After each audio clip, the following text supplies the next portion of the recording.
ഇവിടെ ദൈവം പറയുകയാണ്, ഞാൻ നിങ്ങൾക്ക് തരുമെന്ന് ഞാൻ നിങ്ങളോട് പറഞ്ഞ കാനാൻ ദേശം നിങ്ങൾക്ക് വേണ്ട, പകരം നിങ്ങൾക്ക് ഈജിപ്തും ഈജിപ്തിന്റെ സന്തോഷങ്ങളും മതി. ഇതൊരു വശത്ത് അവിടെ വെക്കുക. ഇനി ഇതേ സന്ദർഭത്തിൽ തന്നെ അല്പ ദിവസങ്ങൾക്ക് മുമ്പ് ഈ ജനം പരാതിപ്പെട്ടിരുന്നു, ഈ മന്ന അല്ലാതെ ഞങ്ങൾക്ക് തിന്നാൻ വേറൊന്നുമില്ല. ഈ മന്ന എന്ത് വൃത്തികെട്ട രുചിയാണ്, ഞങ്ങൾക്ക് വേറൊന്നും ഇല്ലല്ലോ. ഈജിപ്തിലെ ഇറച്ചി, ഈജിപ്തിലെ ഉള്ളി, ഈജിപ്തിലെ സവാള, ഈജിപ്തിലെ പച്ചക്കറികൾ, അത് എത്ര നല്ലതായിരുന്നു. ഈ പോയിന്റിൽ നിന്നിട്ട് നിങ്ങൾ വളരെ ശ്രദ്ധിക്കണം. ഇന്ന് നമ്മൾ നിൽക്കുന്ന ഒരു പോയിന്റ് എന്താണെന്ന് മനസ്സിലാക്കി തരാൻ ഞാൻ ശ്രമിക്കുകയാണ്. അതായത് ഇവിടെ നിന്നിട്ട് ഈ ജനം പറയുകയാണ്, ഞങ്ങൾക്ക് കാനാൻ ദേശം വേണ്ട, ഞങ്ങൾക്ക് ഇനി പറയുന്ന ഈ വാഗ്ദത്ത ദേശം വേണ്ട, ഞങ്ങൾ ഈജിപ്തിലേക്ക് തിരിച്ചു പൊക്കോളാം, അല്ലെ ഇവിടെ കിടന്ന് മരിച്ചോളാം. 2, നീ തന്ന സ്വർഗത്തിൽ നിന്ന് വന്നു എന്ന് പറയുന്ന ഈ അപ്പം, ഇതിന് വലിയ ടേസ്റ്റ് ഒന്നുമില്ല. ടേസ്റ്റ് ഏതിനാണ്? ഈജിപ്തിലെ ഇറച്ചിക്കാണ്, ഈജിപ്തിലെ ഉള്ളിക്കാണ്, ഞങ്ങൾക്ക് അത് കിട്ടിയാൽ മതിയായിരുന്നു. ഈ 2 നിലപാടുകൾ ഇതെന്തിനെ സൂചിപ്പിക്കും? ഈ 2 നിലപാടുകൾ പറയുന്നത് കാനാൻ ദേശം ഞങ്ങൾക്ക് വേണ്ട എന്ന് പറഞ്ഞാൽ, വാഗ്ദത്ത ദേശം വേണ്ട എന്ന് പറഞ്ഞാൽ, ദൈവത്തെ സന്തോഷമായി കാണുന്ന ആ സ്ഥലം ഞങ്ങൾക്ക് വേണ്ട, ഞങ്ങൾക്ക് ദൈവത്തിൽ നിന്ന് കിട്ടുന്ന സന്തോഷം വേണ്ട, പകരം ഞങ്ങൾക്ക് ഈജിപ്തിൽ നിന്ന് കിട്ടുന്ന, ലോകത്തിൽ നിന്ന് കിട്ടുന്ന സന്തോഷം മതി. ദൈവം വാഗ്ദത്തം ചെയ്ത സന്തോഷങ്ങൾ വേണ്ട, ഞങ്ങൾക്ക് അടിമത്തത്തിന്റെ നാട്ടിലെ സന്തോഷം മതി. ഞങ്ങൾക്ക് മന്ന വേണ്ട. മന്ന എന്തിന്റെ പ്രതീകമാണ്? മന്നയുടെ രുചി തേനിന്റെ രുചിയാണ്.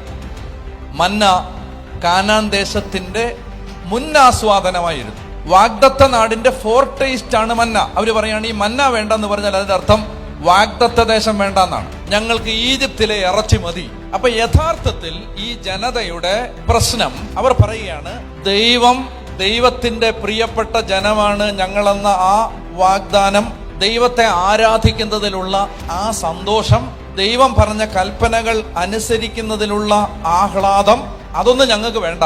ഞങ്ങൾക്ക് ഈ ലോകത്തിൽ നിന്ന് കിട്ടുന്ന വേറെ ചില സന്തോഷങ്ങളുണ്ട്, അത് മതി. അതായത് ലോകം ഒത്തിരി സന്തോഷം ഓഫർ ചെയ്യുന്നുണ്ട്. നമുക്ക് സന്തോഷമായിട്ടിരിക്കുന്നതിന് ഈ ലോകം ഓഫർ ചെയ്യുന്ന ഒത്തിരി കാര്യങ്ങളുണ്ട്, അത് മതി.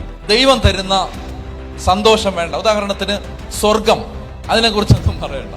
നമുക്ക് സ്വർഗത്തെക്കുറിച്ച് സംസാരിക്കേണ്ട, കാനഡയിൽ പോകുന്നതിനെ കുറിച്ച് പറയാം. നമുക്ക് നിത്യതയെ കുറിച്ച് പറയണ്ട, നമുക്ക് ഓസ്ട്രേലിയൻ വിസ കിട്ടുന്നതിനെ കുറിച്ച് പറയാം. ആത്മാവിന് ലഭിക്കുന്ന ആരാധനയിലൂടെ, വിശുദ്ധ കുർബാനയിലൂടെ ലഭിക്കുന്ന കൃപകളെ കുറിച്ച് ചർച്ച ചെയ്യുമ്പോൾ നമുക്ക് ഉറക്കം വരും. എന്നാൽ പെട്ടെന്ന് സാമ്പത്തിക മേഖല അഭിവൃദ്ധിപ്പെടാനുള്ള വഴികൾ പറഞ്ഞാൽ കൺവെൻഷന് ആവേശം വരും. ഞങ്ങൾക്ക് പ്രോമിസ്ഡ് ലാൻഡ് വേണ്ടാന്ന്, അതിന്റെ സന്തോഷവും വേണ്ടാന്ന്, ഞങ്ങൾക്ക് ഈജിപ്തിന്റെ സന്തോഷങ്ങൾ മതി. അപ്പൊ നിങ്ങൾ പറയും, ഞങ്ങൾ അങ്ങനല്ല, ഞങ്ങൾ അങ്ങനാണെങ്കിൽ ഈ കൺവെൻഷൻ വരൂ. നിങ്ങൾ ഈ പറയുന്ന, നിങ്ങൾ ഞങ്ങളുടെ പള്ളികളിലേക്ക് വരൂ, രാവിലെ കുർബാനയ്ക്ക് പങ്കെടുക്കുന്ന ആളുകളുടെ എണ്ണം നോക്കൂ. നിങ്ങൾ ഈ പറയുന്നത് ശരിയല്ല, ഞങ്ങൾ അങ്ങനല്ല. ഞങ്ങൾക്ക് കർത്താവിന്റെ സന്തോഷമാണ് വലുത്. ഇവിടെയാണ് എനിക്കൊരല്പം വിശദീകരണം നിങ്ങൾക്ക് തരാനുള്ളത്. ഇവിടെയാണ് നമ്മളെ ഒന്ന് ആഴത്തിൽ ഒന്ന് പൊളിച്ച് പരിശോധിക്കാനുള്ളത്. 1-ാം പ്രമാണം എന്ന് പറഞ്ഞാൽ ദൈവത്തിൽ സന്തോഷിക്കണം, ദൈവത്തെ സന്തോഷത്തിന്റെ വിഷയമായിട്ട് കാണണം. ദൈവം പറയുന്ന കാര്യങ്ങൾ അനുസരിക്കുന്നതിനകത്ത് സന്തോഷം കണ്ടെത്തണം. നമ്മുടെ ഇഷ്ടങ്ങൾ ഒന്നും നടന്നില്ലെങ്കിലും ദൈവത്തിന്റെ ഇഷ്ടം നടക്കുമ്പോൾ ആഹ്ലാദം വരണം. ദൈവിക കാര്യങ്ങൾക്ക് വലിയ താല്പര്യവും സ്നേഹവും വരണം. അതിന്റെ കാരണം അതിലൂടെ നമുക്ക് ദൈവത്തെ കിട്ടുന്നു. നിങ്ങളൊന്ന് പരിശോധിച്ച് നോക്കുക. ഇന്ന് നമ്മൾ ആരാധകർ ദൈവത്തെ തേടുന്നത് ദൈവത്തിന് വേണ്ടിയാണോ നമ്മൾക്ക് വേണ്ടിയാണോ? ഇതുകൊണ്ടാണ് നമ്മുടെ പവർ വരാത്തത്.